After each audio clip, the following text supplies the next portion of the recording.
Assalamualaikum warahmatullahi wabarakatuh.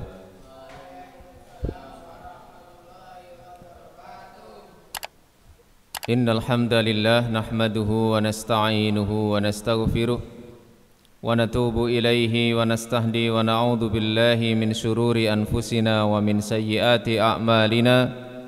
Man yahdihillahu fala mudilla lahu wa man yudlil fala hadiyalah. Asyhadu an la ilaha illallah wahdahu la syarika lah wa asyhadu anna Muhammadan abduhu wa rasuluh. Allahumma salli ala Muhammad wa ala ali Muhammad kama sallaita ala ali Ibrahim innaka Hamidum Majid. Allahumma barik ala Muhammad wa ala ali Muhammad kama barakta ala ali Ibrahim innaka Hamidum Majid. Wasallim tasliman katsira amma ba'd.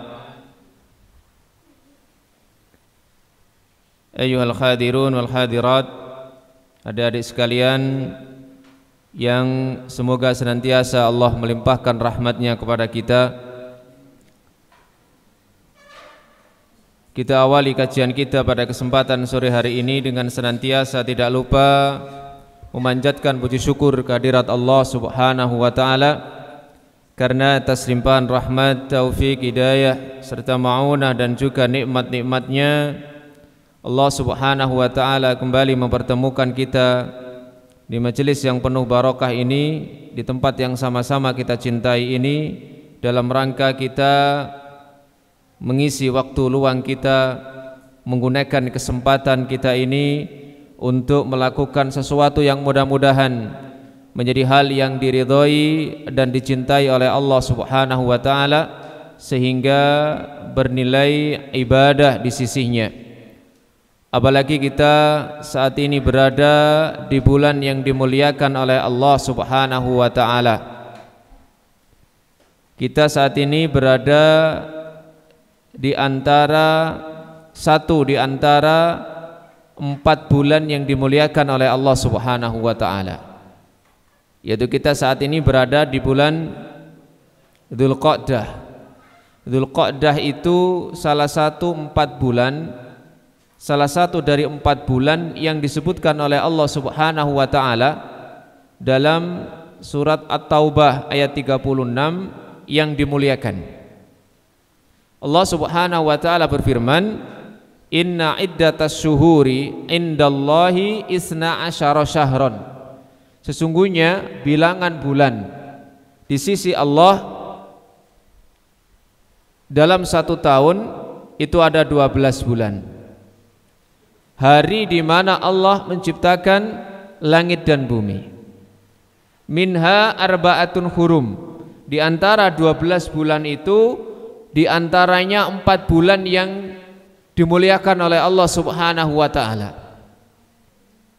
Sehingga di bulan-bulan itu di zaman Rasulullah sallallahu alaihi wasallam, bahkan di zaman jahiliyah mereka sudah mengenalnya, itu tidak diperbolehkan melakukan pertumpahan darah, tidak boleh melakukan peperangan. Kenapa? Karena menghormati bulan yang dimuliakan tersebut. Sehingga Allah Subhanahu wa taala pun di dalam Al-Qur'an menyebutkan hal itu juga. Dzalikad dinul qayyimu fala tadzlimu fihinna anfusakum. Itulah agama yang lurus, maka janganlah kalian melakukan kedzaliman kepada diri kalian sendiri di 4 bulan itu. Apa artinya melakukan kedzaliman? Melakukan dosa.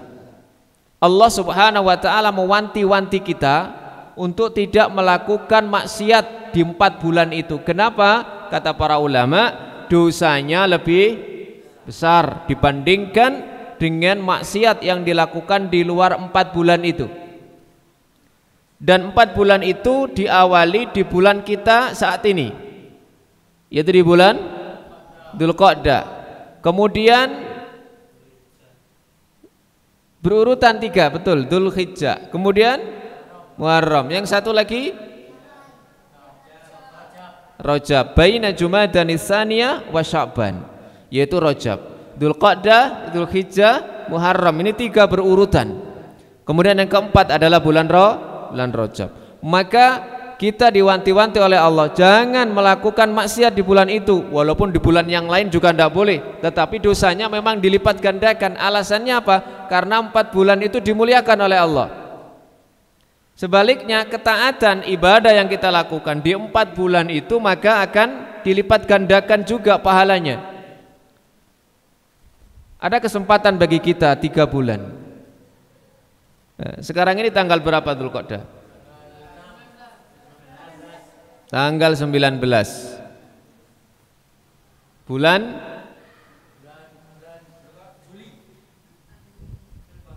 Dzulqa'dah itu bulan keberapa?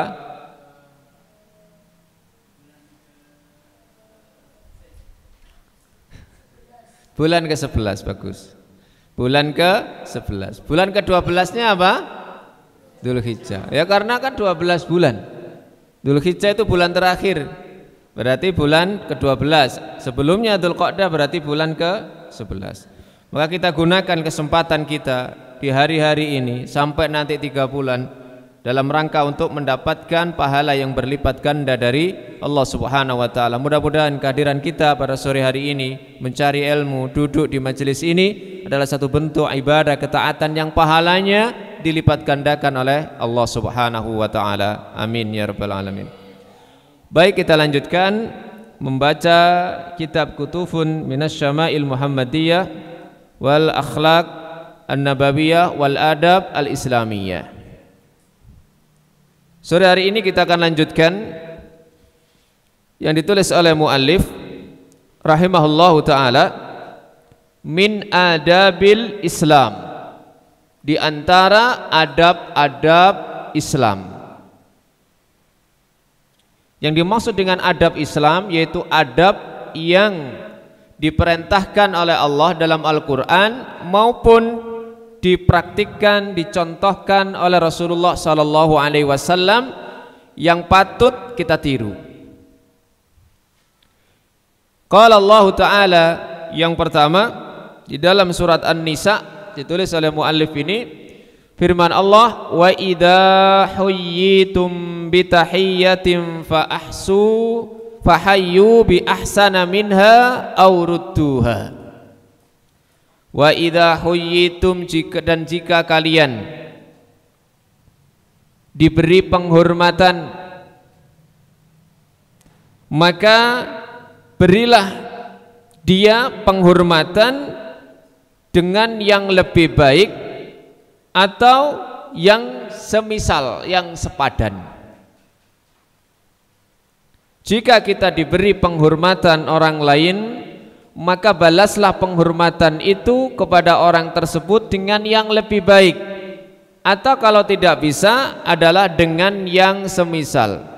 Contoh di antara bentuk penghormatan atau tahiyyah adalah ketika seseorang mendoakan salam kepada kita. Minimal ketika kita mendapatkan doa salam, kita jawab yang sama. Contoh misalnya, ada orang yang memberi salam kepada kita dengan ucapan Assalamualaikum. Minimal kita menjawab Waalaikumsalam, minimal, karena dia mendoakan keselamatan saja. Assalamualaikum, keselamatan atas kalian. Maka kita menjawab Waalaikumsalam, keselamatan juga atas kalian. Sama-sama mendoakan salam. Kalau dia mengucapkan salam agak sempurna ditambah Assalamualaikum warahmatullah, maka jawaban kita minimal salam dan rahmat, keselamatan dan rahmat Allah atas kalian. Maka jawaban kita pun semisal, minimal itu. Jawaban kita Waalaikumsalam warahmatullah. Jangan yang kurang.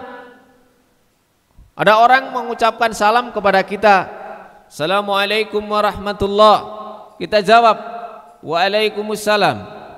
Kita didoakan semoga keselamatan dan rahmat atas kalian. Selamat dan rahmat. Kita hanya membalas semoga keselamatan atasmu juga. Berarti ini kurang. Diberi 200, mestinya ya membalas minimal 200. Ya. Jangan diberi 200 membalas 100. Minimal sama. Kalau ada orang yang mengucapkan salam kepada kita lengkap, Assalamualaikum warahmatullahi wabarakatuh, jawaban kita juga harus lengkap. Kita menjawab Waalaikumsalam warahmatullahi wabarakatuh. Kita didoakan mudah-mudahan keselamatan, rahmat dan barokah Allah atas kalian. Ya, kita lengkap, minimal Waalaikumsalam warahmatullahi wabarakatuh. Jangan medit-medit. Assalamualaikum warahmatullahi wabarakatuh. Jawab kita Waalaikumsalam. Jawabnya mbak aras-arasan bisa. Itu ya.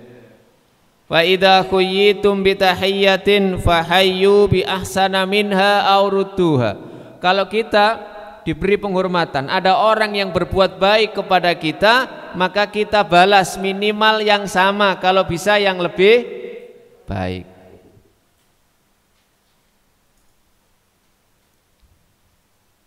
Bahkan ada balasan ketika kita diberi sesuatu oleh seseorang dan kita tidak bisa memberi yang sama jenisnya, maka boleh didoakan dan doa itu sudah mencukupi. Misal kita diberi seseorang bingkisan hadiah, kita ingin membalas minimal yang sama, kita nggak punya, maka kita doakan dengan ucapan jazakumullahu khairan. Jangan berhenti jazakumullah loh ya, karena kalau jazakumullah itu nggak lengkap. Kadang ada orang jawab ya jazakumullah, mudah-mudahan Allah membalas. Balas apa? Jazakumullah ternyata mudah-mudahan Allah membalasmu. Membalas dengan apa? Makanya ada tambahan khairan. Kalau kita tidak mampu membalas pemberian, ya maka kita doakan dengan doa itu, kata Nabi, itu sudah mencukupi. Jazakumullahu khairan. Mudah-mudahan Allah membalasmu dengan yang lebih baik. Ya gitu.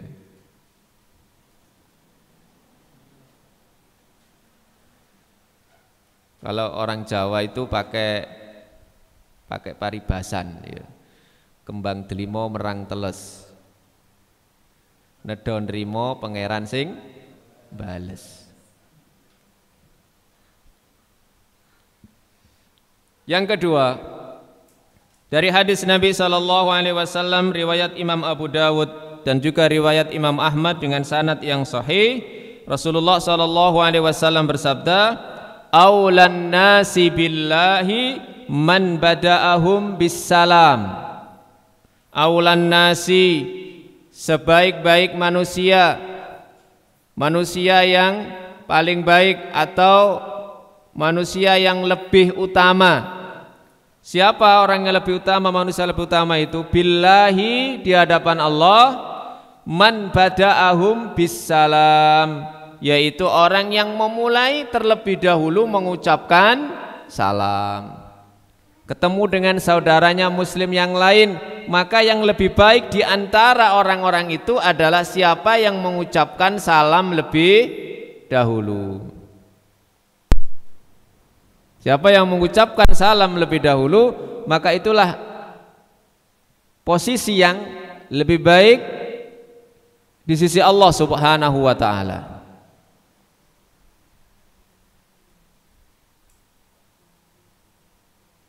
Jadi disik-disikan ngucapno salam. Kalau ketemu ya sama-sama berjalan kaki. Beda kalau misalnya yang satu jalan kaki, yang satunya naik kendaraan. Kalau yang mengucapkan salam terlebih dahulu siapa? Yang naik kendaraan. Yang berjalan dengan yang duduk, maka yang mengucapkan salam lebih dahulu adalah yang berjalan. Begitu selanjutnya. Itu karena berbeda kondisi. Tapi kalau sama-sama bertemu jalan, kemudian papasan, maka yang lebih baik di antara mereka adalah siapa yang lebih dulu mengucapkan salam. Yang ketiga, wa an Abdullah bin Amr, dari Abdullah bin Amr, anna rajulan sa'ala Rasulullah sallallahu alaihi wasallam ada seorang laki-laki yang bertanya kepada Rasulullah sallallahu alaihi wasallam, ayyul islami khairun, Islam yang seperti apa wahai Rasulullah yang paling baik? Jadi pertanyaan para sahabat itu ya berkenaan dengan kebaikan akhirat mereka. Bagaimana caranya ya Rasulullah agar kita dimasukkan oleh Allah ke dalam surga, agar kita dijauhkan dari neraka?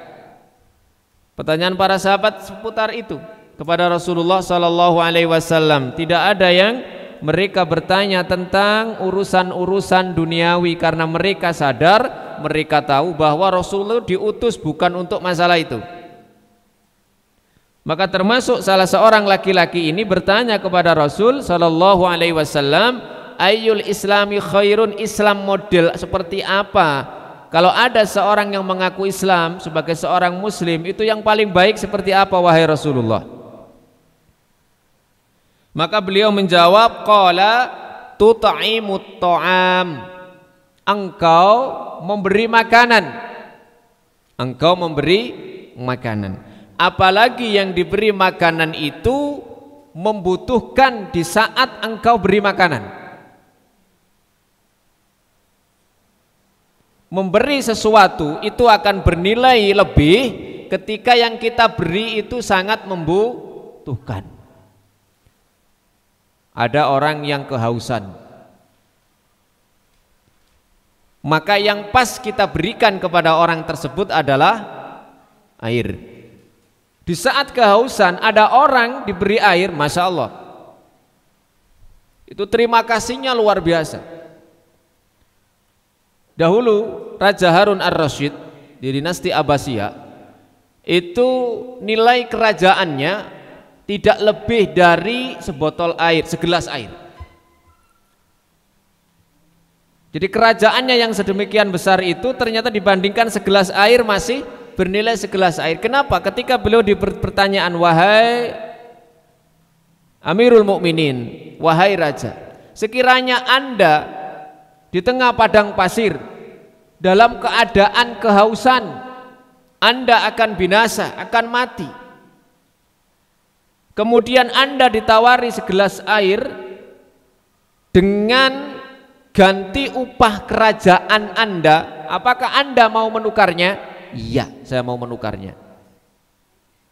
Seandainya saya di tengah padang pasir sangat kehausan, bahkan hampir mati, kemudian diberi satu gelas air, diberi tawaran, Arja, Anda saya beri segelas air, tapi kerajaan Anda saya ambil, mau? Pasti mau. Kenapa? Karena sangat membutuhkan. Tut'imut ta'am, Anda memberi makanan, apalagi di saat orang itu membutuhkan. Makanya pernah ada hadis Nabi sallallahu alaihi wasallam, tidaklah sempurna iman seseorang itu ketika dia tahu tetangganya bermalam dalam keadaan kelaparan sementara dia dalam keadaan kenyang. Dia tahu tetangganya dalam keadaan tidak makan sementara dia dalam keadaan kenyang. Tidak sempurna imannya. Tut'imut ta'am, memberi makanan.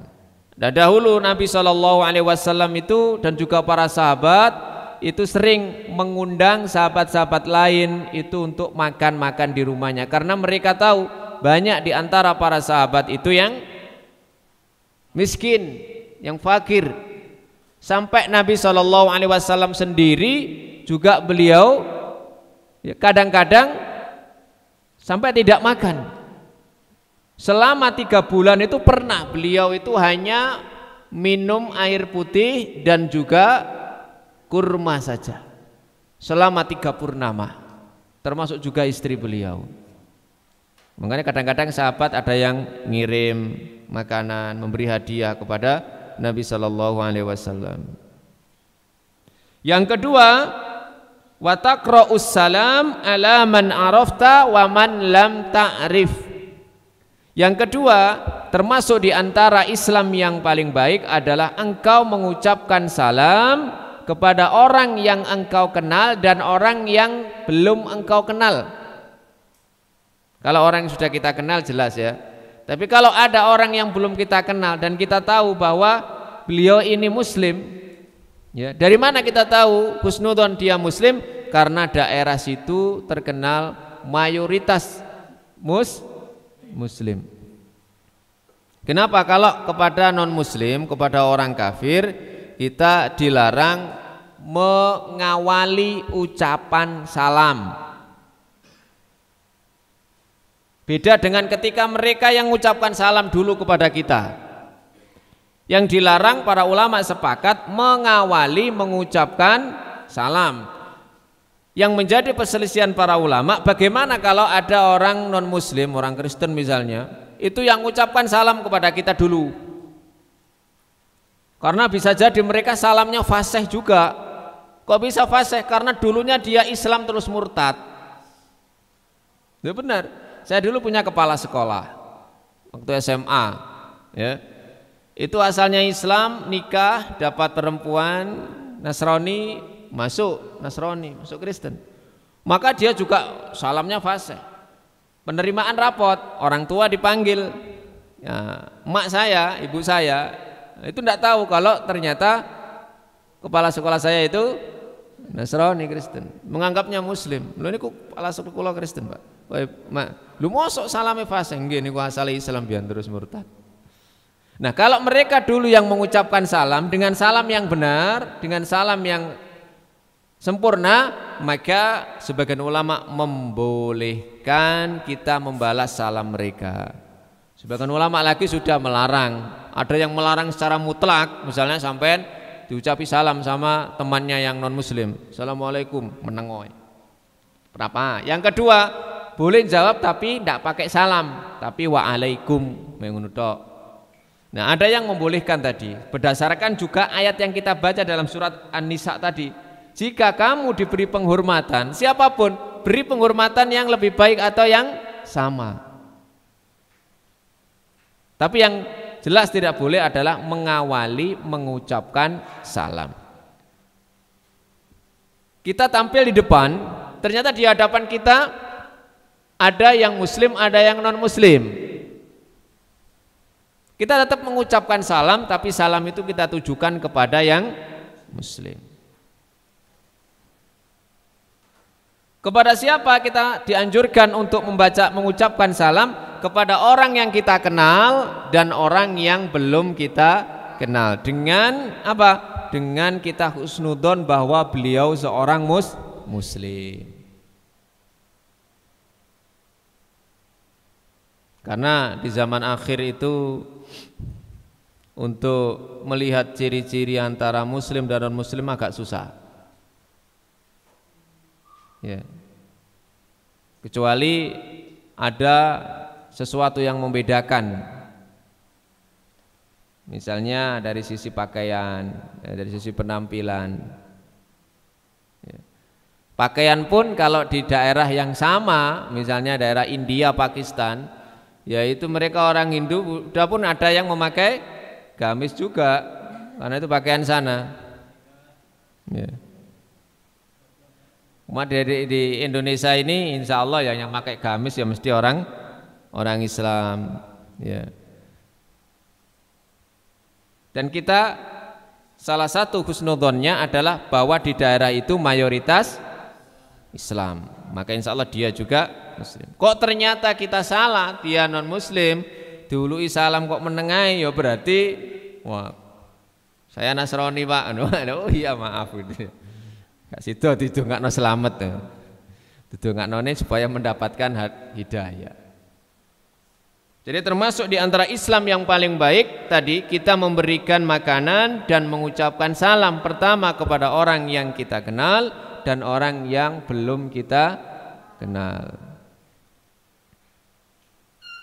Adab yang keempat adalah waqala sallallahu alaihi wasallam, Nabi sallallahu alaihi wasallam bersabda dalam riwayat hadis Imam Muslim, walladzi nafsi biyadihi, demi zat yang jiwaku ada di tangannya. Ini sumpahnya Nabi sallallahu alaihi wasallam.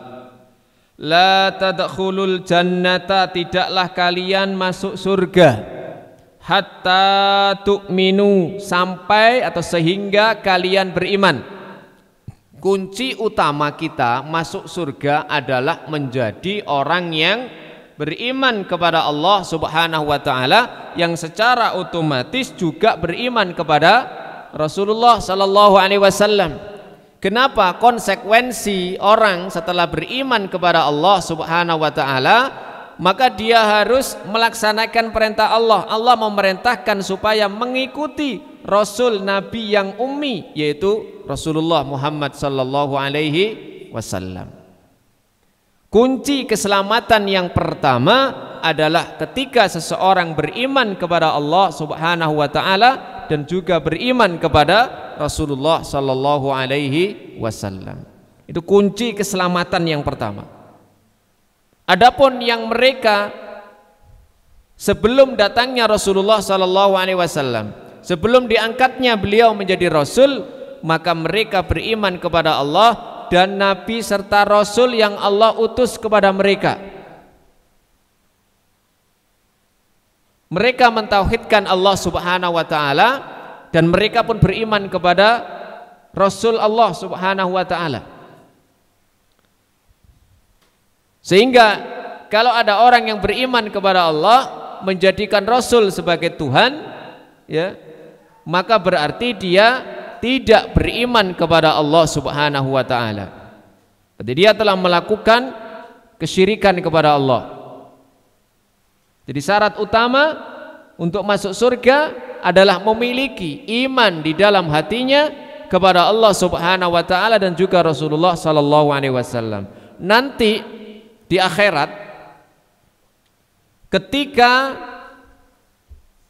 penduduk neraka itu sudah banyak diangkat oleh Allah Subhanahu wa taala ke surga, setelah mereka dihukum, Allah memerintahkan malaikat akhriju minan nar, wahai malaikat, keluarkan orang yang ada di neraka, keluarkan dari neraka orang yang di dalam hatinya masih terdapat keimanan walaupun hanya sebesar dzarrah. Angkat, keluarkan orang-orang yang ada dalam hati mereka keimanan walaupun sebesar biji dzarrah dari neraka. Sampai ada yang orang terakhir diangkat itu sudah gosong seperti areng karena saking lamanya, tetapi hatinya masih memiliki iman kepada Allah Subhanahu wa taala, maka Allah perintahkan malaikat untuk mengangkat orang tersebut. Maka Rasulullah SAW benar dalam hadis tadi, la tadkhulul jannah, kalian tidak masuk surga hatta tu'minu, sampai kalian beriman. Maka kita bersyukur kepada Allah, lahir ya jabang bayi langsung iman, langsung Islam. Kenapa? Seandainya anak bayi itu diberi KTP, ya, maka ketika ada kolom agama, kalau orang tuanya Islam, ya berarti dia Islam. Kayak kemarin anak saya lahir dapat KIA, kartu identitas anak, langsung dapat, diantar di rumah, ke rumah. Agamanya mengikuti agama orang tua. Maka tidak bisa kita bayangkan kalau Allah menakdirkan diri kita itu lahir dari rahim orang-orang kafir. Walaupun hidayah itu bisa saja Allah berikan kepada kita, kepada siapa yang Allah kehendaki. Ya, maka kita harus bersyukur bahwa dilahirkan dari mereka, bapak dan ibu kita yang muslim.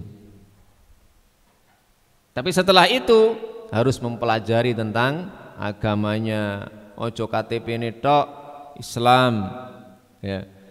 Ternyata amalannya jauh dari KTP, jauh dari perintah Islam. Namanya siapa? Muhammad Soleh. Mana Muhammad Soleh? Muhammad Soleh bisa. Salat oleh. Boten ya.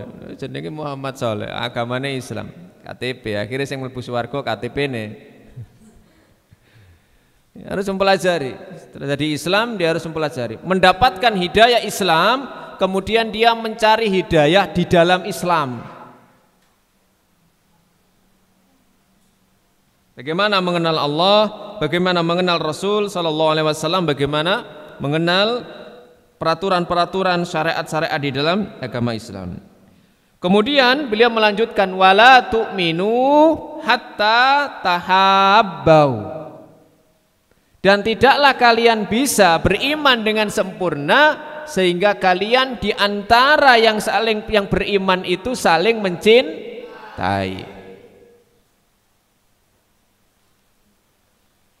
Tidaklah kalian menjadi mukmin yang sempurna iman kalian sampai kalian itu saling mencintai di antara sesama mukmin. Mencintai karena Allah. Makanya tali Islam yang paling kokoh, yang paling kuat, ausaku ural Islam al-hubbu fillah wal bughdu fillah. Tali Islam yang paling kokoh yang bisa merekatkan persatuan itu ketika seseorang memiliki rasa cinta kepada saudaranya karena Allah dan juga benci karena Allah. Bukan cinta karena dia banyak duitnya, bukan seneng karena dia sangunya banyak, karena uangnya banyak, karena kedudukannya tinggi. Jadi apa misalnya? Bukan itu. Kenapa? Karena itu akan ada masanya. Kalau sudah nggak punya duit, nggak punya uang, ditinggalkan. Kalau sudah kedudukannya hilang, ditinggalkan. Kenapa? Karena tali cinta dia itu bukan karena Allah, tapi karena oleh bagian, ya, atau misalnya oleh apa misalnya. Bukan karena Allah, tapi kalau karena Allah maka tidak akan hilang, tidak akan lekang oleh keadaan-keadaan yang lainnya. Yang penting dia adalah orang yang taat kepada Allah, maka cinta kita tetap, kasih sayang kita tetap. Awala adullukum ala syai'in idza fa'altumuhu tahabbabtum. Maukah kamu saya beritahu satu cara supaya kalian bisa saling mencintai? Hubungannya erat ya. Tidak bisa masuk surga kalau tidak beriman. Tidak sempurna iman kalau tidak saling mencintai. Lalu Nabi memberikan solusi. Maukah kamu aku beri satu amalan yang kalau kamu lakukan kamu akan bisa saling mencintai, dengan begitu imanmu sempurna, dengan begitu engkau akan masuk surga. Apa kata beliau? Afsus salama bainakum. Sebarkan salam di antara kalian. Sebarkan salam. Salam itu sebar-sebar. Maksudnya apa? Ketika bertemu dengan sesama kaum muslimin saling mengucapkan salam. Maka kalau sudah saling mengucapkan salam, maka Allah akan menemukan rasa cinta di antara mereka. Dengan begitu keimanannya menjadi sempurna. Dengan begitu maka Allah memasukkan ke dalam surga. Jadi hubungannya sangat erat. Nabi ketika menghendaki umatnya masuk surga sekaligus memberikan amalan cara masuk surga. Salah satunya adalah dengan menyebarkan salam. Wah, aku tak titip salam nang arek korek. Titip salam nang arek wedok. Ini termasuk menyebarkan salam. Nah, tapi kan niatnya bukan karena Allah. Karena apa? Wah, berarti ada niat udang di balik tepung. Ya. Jadi saling menyebarkan salam, mengucapkan salam. Kemudian adab yang kelima, Rasul sallallahu alaihi wasallam bersabda, yuslimur raqibu 'alal mashi. Nah, ini tadi sudah kita singgung. Orang yang naik kendaraan itu yang lebih dulu mengucapkan salam kepada yang berjalan. Jadi kalau ada teman kita sedang berjalan, kita naik kendaraan apa? Sepeda motor, dan kita ya pelan-pelan misalnya bisa untuk mengucapkan salam, maka kitalah yang mengucapkan salam terlebih dahulu yang naik kendaraan. Kemudian wal masyi 'alal qaidi, sementara yang berjalan ini yang lebih dulu mengucapkan salam kepada yang duduk. Berjalan kok kepada yang berjalan. Kalau ada yang sedang duduk, maka yang berjalan ini yang mengucapkan salam lebih dahulu. Wal qalilu 'alal katsir, yang sedikit yang mengucapkan salam terlebih dahulu. Contoh misalnya, kita berjalan sendirian. Di situ ada 5-6 teman kita, tetangga kita. Maka yang terlebih dahulu mengucapkan salam adalah kita. Ya. Yang lebih dahulu mengucapkan salam adalah yang sedikit kita tadi itu, yang sendirian. Di tengah-tengah teman kita yang berjumpa. Berikutnya, wa an Anasin qala inna Rasulullah sallallahu alaihi wasallam marra ala sibyanin fasallama alaihim. Lah ini Nabi. Nabi itu pernah melewati anak-anak. Sibyan itu anak-anak kecil. Beliau mengucapkan salam kepada mereka, kepada anak-anak tersebut. Nah, misalnya ini yang usia-usia SMA, ternyata ada anak-anak SD di situ sedang main-main, nah, maka bisa menerapkan sunnah tersebut dengan mengucapkan salam kepada anak-anak itu. Jangan gengsi, Nabi sendiri aja tidak gengsi mengucapkan salam kepada anak-anak. Kemudian hadis yang berikutnya, idza sallama alaikum ahlul kitab faqulu wa alaikum. Nah ini beliau menyebutkan satu pendapat, jika ahlul kitab itu mengucapkan salam kepada kalian, maka cukup kalian jawab dengan ucapan wa alaikum. Cukup dengan menjawab wa alaikum. Ini satu pendapat tadi. Pendapat yang lain membolehkan untuk menjawab salam dengan sempurna. Kemudian berikutnya dari sahabat Imran bin Husain, ada seorang laki-laki yang datang kepada Nabi sallallahu alaihi wasallam. Kemudian dia mengucapkan salam. Salamnya pendek, assalamu alaikum. Begitu dok. Kemudian Nabi menjawab faradda alaihi.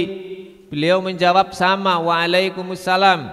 Summa jalasa, kemudian orang tadi duduk. Faqala Nabi sallallahu alaihi wasallam, Nabi lalu bersabda 10. Ada orang yang datang uluk salam, assalamualaikum. Dijawab Nabi, orang itu duduk, Nabi mengatakan 10. Summa jaa akhar, kemudian datang yang kedua, yang lain. Dia mengucapkan salam lebih lengkap, assalamualaikum warahmatullah. Maka Nabi pun menjawab, lalu orang itu pun duduk. Nabi mengatakan isrun, 20. Apa dah 20? 20. Lalu datang yang ketiga, dia mengucapkan salam melengkap, assalamualaikum warahmatullahi wabarakatuh. Nabi menjawab, lalu beliau mengatakan salasun, 30. Yang pertama mendapatkan 10, yang kedua mendapatkan 20, yang ketiga mendapatkan 30. Artinya apa? 10, 20, 30 tadi itu hasanah, kebaikan. Jadi kalau hanya mengucapkan salam assalamualaikum, 10 kebaikan. Agak lengkap, assalamualaikum warahmatullah, dapat 20 kebaikan. Lengkap, paling lengkap, assalamualaikum warahmatullahi wabarakatuh, berarti 30 kebaikan yang didapat. Masya Allah, mengucapkan salam aja sudah dapat kebaikan-kebaikan gitu. Nah kalau kita mengucapkan salam setiap orang yang ditemui, Masya Allah, orang yang ditemui ya, jangan nggak perlu ketemu sama orang mengucapkan salam, ketemu cagak, assalamualaikum.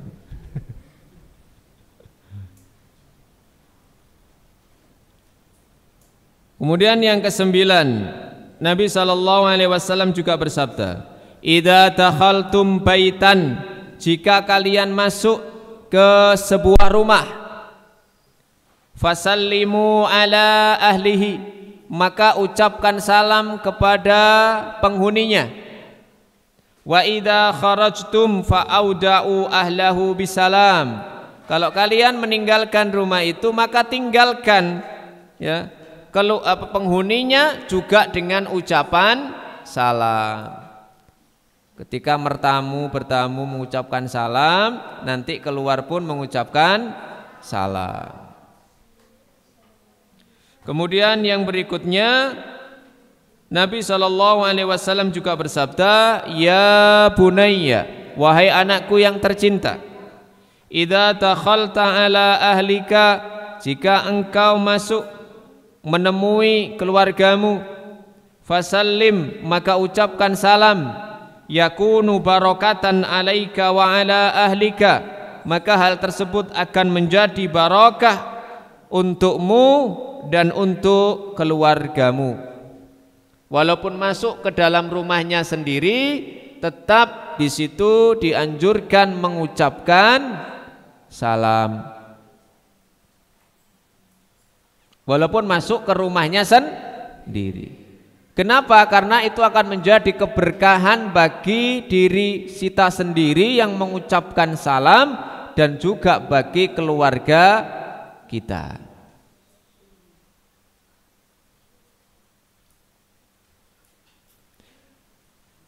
Yang ke-11, man bada'al bil kalam qabla salam fala tujibuhu. Oh, ini hadisnya Nabi ini ya. Siapa yang memulai ucapan sebelum dia mengucapkan salam, jangan kamu jawab. Mengucapkan sesuatu sebelum salam, maka jangan kamu jawab, kata Nabi. Artinya ya, mengawali sesuatu ya diawali dengan ucapan salam. Dalam kondisi-kondisi tertentu, jika sudah mengucapkan salam ketika masuk misalnya ini sudah ada banyak orang, ada seseorang yang mau ceramah, ketika dia masuk ke ruangan, dia mengucapkan salam terlebih dahulu, maka ketika dia mengawali ceramahnya, walaupun tidak mengucapkan salam tidak apa-apa. Kenapa? Karena tadi sudah ketika masuk dia mengucapkan salam kepada siapa yang hadir di situ. Kemudian kalau dia menyampaikan sesuatu, maka dengan bertahmid. Berikutnya hadis Nabi SAW, idza laqiya ahadukum akhahu, jika salah seorang di antara kalian berjumpa dengan saudaranya, falyusallim alaihi, hendaknya dia mengucapkan salam kepadanya, fa in halat bainahuma sajaratun. Nah ini, seandainya setelah mengucapkan salam kemudian jalan bareng misalnya begitu ya, ternyata dipisah oleh pohon, kata Nabi. Jalan bareng ternyata ada pohon, satunya lewat kirinya, satu lewat kanannya. Ini ketemu lagi ya, atau jidarun, atau dia terhalang oleh tembok atau batu sehingga sampai tidak terlihat. Summa laqiyahu falyusallim alaiha, itu ketemu kepethuk lagi, itu juga dianjurkan mengucapkan salam lagi.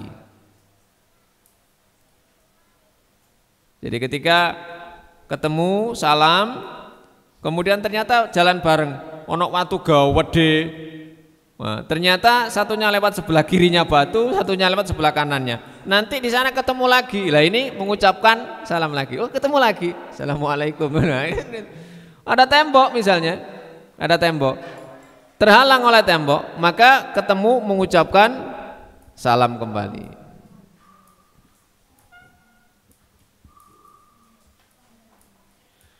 Kemudian berikutnya yujzi'u anil jama'ati idza marru an yuslima ahaduhum wa yujzi'u anil julusi an yarudda ahaduhum. Nah, ini caranya.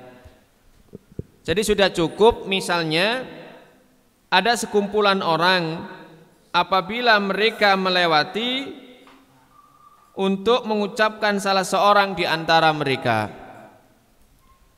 Dan boleh juga orang yang duduk yang menjawab salah satu di antara mereka. Jadi begini misalnya, ini kan banyak orang, banyak di antara ini anak-anak ini. Kemudian ada orang mengucapkan salam, maka seandainya satu orang saja itu yang menjawab sudah cukup.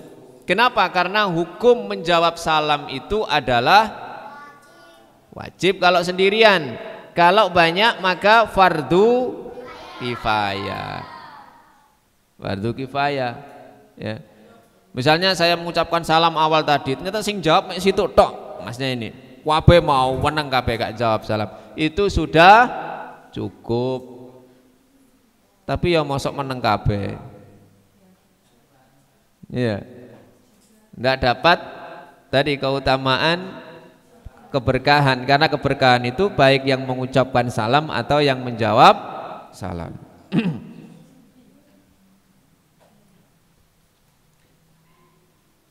Wa an Jabir annahu qala, dari sahabat Jabir dia berkata, inna Rasulullah sallallahu alaihi wasallam ba'asani li hajatin. Pernah Jabir ini diperintah oleh Nabi untuk melaksanakan satu tugas. Summa adraktuhu wa huwa yasir. Kemudian aku menemuinya sementara beliau dalam keadaan wa huwa yasir, berjalan, ya. Dalam riwayat yang lain ini Qutaibah wa qala Qutaibah yusolli, salat. Fasallamtu alaihi fa asyara ilayya. Jadi ketika itu ini yang riwayatnya yang tepat adalah salat, ya. Ketika Nabi sedang salat, kemudian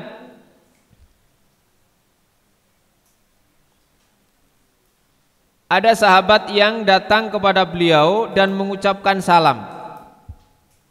Nah, ini bagaimana kalau ada orang yang salam sementara kita sedang sholat? Nabi hanya memberikan isyarah. Jadi ketika katakanlah sedekap begini, ini dalam riwayat Ali bin Abi Thalib, beliau memberikan isyarah dengan kedua tangannya. Ali pernah masuk ke dalam rumah beliau, ketika itu Nabi sedang sholat, maka Nabi isyarah begini. Setelah selesai sholat baru beliau menjawab salam. Innaka sallamta anifan wa ana usolli. Kamu tadi mengucapkan salam sementara aku dalam keadaan sholat.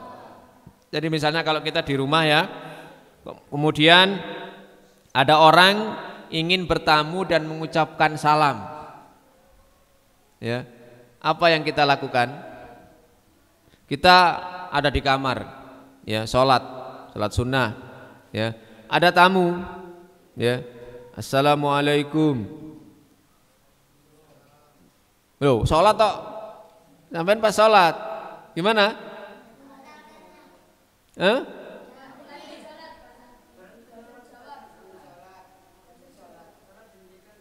Sholat apa? Sholatnya diapakan? Dibatalkan? Buka pintu? Wah, ini pintunya masih jauh ini. Di kamar, di apa namanya? Di teras, ya. Dia sholat di kamar. Tapi dia dengar salamnya. Gimana? Gini gitu. Dehem. Ya. Kalau sholat sunnah, sementara yang memanggil itu adalah orang tua kita, ya, kan orang lain, orang tua kita, maka boleh membatalkan sholat sunnah itu, boleh, artinya boleh. Jika selain orang tua kita, maka itu tergantung kita. Para ulama memberikan solusi, kalau suara kita bisa didengar, maka saat takbir itu agak dikeraskan. Dan kalau sholat sunnah kan cuma 2 rakaat toh, ya itu diringankan bacaannya. Tapi insya Allah tamu ya, apalagi mungkin tetangga sendiri mungkin menyaku sholat duha paling, nah, gitu ya, karena kebiasaannya begitu. Nah, makanya Nabi tadi mengatakan kepada yang mengucapkan salam, tadi kamu saat salam aku sedang sholat, tidur sholat. Sedang sholat ya. Termasuk juga misalnya sedang di dalam toilet ada yang mengucapkan salam, bagaimana jawabnya? Dalam hati yo gak krungu wonge, gimana? Loh, di toilet ini, di toilet teriak gimana?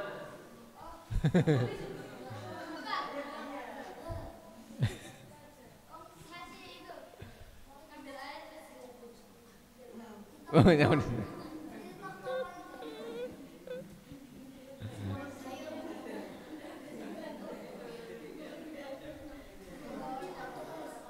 Berbicara ketika di kamar mandi itu hukumnya apa? Hukumnya apa? Kok sunnah itu loh? Ya, wajib. Berbicara di kamar mandi itu hukumnya makruh, dilarang, tapi larangan makruh. Sehingga kalau misalnya ada sesuatu yang mendesak, maka boleh berbicara ketika di dalam kamar mandi. Dan saat itu dibutuhkan betul, maka boleh. Karena para ulama mengatakan larangan itu sifatnya makruh. Makruh itu kan dibenci toh?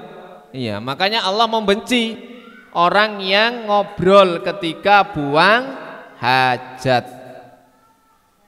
Fa innallaha yamqutu ala dzalik, karena Allah membenci hal tersebut. Mana nyanyi? Latihan adzan nek jero jeding. Wah. Nggak boleh zikir-zikir di dalam kamar mandi. Ya, kalau latihan adzan ya jangan di kamar mandi. Di mana latihannya? Wah, di menara, di loteng. Di ruangan yang kedap suara supaya nggak didengar orang. Jero studio ya.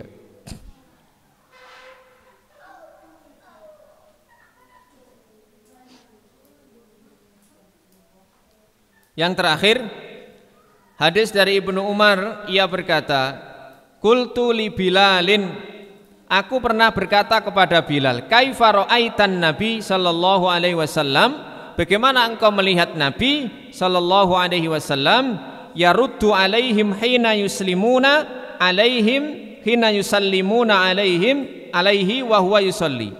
Bagaimana cara Nabi menjawab ketika ada sahabat yang mengucapkan salam sementara beliau dalam keadaan sholat. Karena para sahabat tahu ya, para sahabat itu melihat Nabi dan Nabi melihat Nabi dilihat oleh para sahabat. Ketika Nabi sedekah begini, sahabat lewat, ternyata sahabat mengucapkan salam.